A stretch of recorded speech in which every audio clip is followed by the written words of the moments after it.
James Lawrence, Iron Cowboy, a very good friend of mine, for my last Ironman told me, suffer with gratitude, right?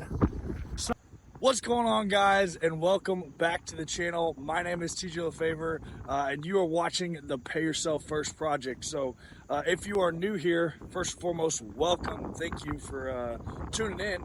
The whole Pay Yourself First project is really something that I wanted to do because I know for me in my life, when I set big goals and I chase big goals, it improves pretty much every area of my life, and so I want to document this journey of chasing, completing a full Ironman over the next, couple years, while maintaining a 12 to 1,300 pound lift, 3 lift total. So there's going to be everything from, training like we're about to do today. My man Nick going for a long run today, from lifestyle content to mindset stuff to supplement nutrition, like pretty much everything across the board. I just want to showcase the entire journey with the hopes of inspiring you to chase a big goal for yourself. And again, it doesn't have to be anything fitness related, but just, again, when we can set a big goal that pushes us outside of our comfort zone, where we have to invest in ourselves, like that not only makes us better, but it makes everybody else around us better as well. And that's the whole purpose of this. So gonna bring you guys along mine and Nick's run today.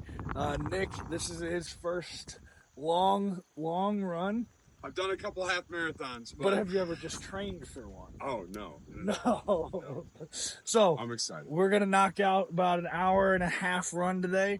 Don't know how far we're gonna go, but we're gonna bring you guys along with us. All right, Nick, a little over a mile and a quarter in. Feeling good? Yeah. Just trying to run smooth, keep my feet quiet, my body movements to control that heart. Man, 3 things I'm trying. name of the game. No, but for real, Nick has, last week? Well, you've done some half marathons, but yeah, as far as with no races, what's the longest you've ran? With no races? Like no race, just because. A little over 7 miles. All right, so today is going to be a non-race PR from Nick. But I know what I'm trying to help him with, because it's what helped me helped me a lot, was just upper body quiet, hips back, kick and pull, and really just try to keep the heart rate as controlled as possible, because your body will go a long way so long as you keep using the fuel source that it's your longest standing fuel source, which is fat. It's specifically body fat. When your heart rate gets too high, you start burning a bunch of carbohydrates. Makes it tough to keep going. So if you stay down in that zone too, you go for a long way. Quick 4.29 mile PSA. If you're a cyclist and we're on a shared trail, make sure you make sure you let the people know in front of you that you're coming up like a demon behind us. Heat-seeking missile. How about clothesline the freaking guy? Not recording, but just trying to tell a story. It's the talk with my hands. All because he wouldn't come flying up, not saying anything. Would have been good for me. Would have been way worse for him. Nicholas, halfway check-in. Yes, sir. 6.3 miles. How are we feeling?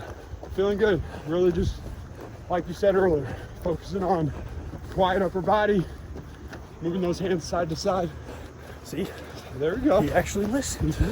See how we can avoid that even while we're doing something, when you actually take that direction. Try not to hear my feet hit the pavement. These are much better than Central Park. Yeah, and I'm trying to control my breathing, which will help control my heart rate.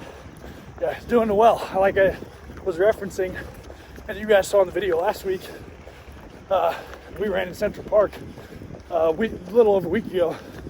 My man was running in Metcons. I felt like I was wearing clogs. Like we're running in Berks. Yeah. And all you could hear was his feet pounding. And I'm surprised his shins have even recovered. But the horses were scared. They were getting out of the way, the horse carriages. But we got the Hokas on today, so much quieter and much more comfortable.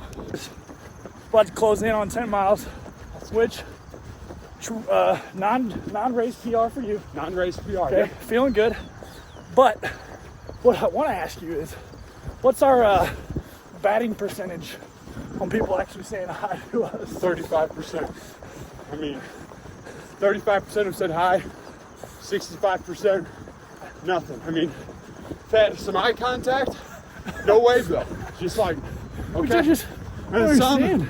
no acknowledgement whatsoever. Yeah, like, look, even if they're not wearing headphones, which the reason why I wanted to talk about this is like, look, I understand some of these individuals that are not saying hi back to us. They may be in pain. Maybe they're digging deep. I get it. I'm in pain too. But James Lawrence, Iron Cowboy, a very good friend of mine, for my last Ironman, told me, suffer with gratitude. Right? Suffer with gratitude. And so that's what I want. Like, man, you're saying you may be hurting, but if you're in a negative headspace and you're allowing yourself to stay there, you want to make it worse. All right, this is real life. We just finished up, got to 11 miles. Definitely a good training day. Oh yeah. And I was telling Nick, I was like, certainly probably could have went faster. But what I like the most is we did the 11 miles, and we both still feel good. Like, again, not fresh as a spring chicken or anything like that. But Nick was saying, I was just saying, we both worked until about 8 p.m. last night. On Friday night. Yeah, got home, did a little bit more work probably, ate a meal, decompressed enough to fall asleep. To get up at 5:30. And then woke up at 5:30 to come do this. So it's not like we went to bed at 8 p.m. and we're fully rested and all that. Right, and that's where, like, I laugh because that's honestly the stage of life that we're in right now. But I wanted to share that because I think a lot of times when you see people online training and doing stuff, like, it looks like everything's perfect. And I can tell you, like, this is so far from perfect.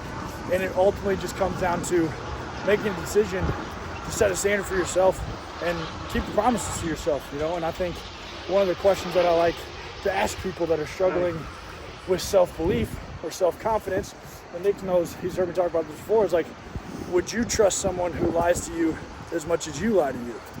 Right? Like, when you say you're gonna start that diet, or you say you're gonna go have that conversation, or heck, for my guys out there, hey, I'm gonna go ask that girl out, and you don't, right? Like, the only thing, you can't control the outcome of these situations, but you can control the action that you take and whether you hold yourself accountable to actually taking that action. So sort of, you kind of use this as your reminder of like, look, situations are never going to be ideal, but the way that you can build the confidence and the belief in yourself that you need to get to where you want to go is by actually keeping the promises that you make to yourself. That she wrote for Nicholas and myself on a Saturday morning. So mixing up post-workout shake here.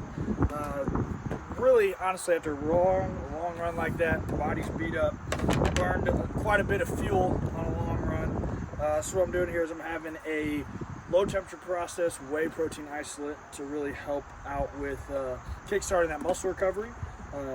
And also on the weekends, I kind of struggle to hit my total protein number, so this will help me get a good boost for the day. And then I am going to have a high glycemic carbohydrate here as well, because it's going to help replenish some of that fuel that I burned off during that run.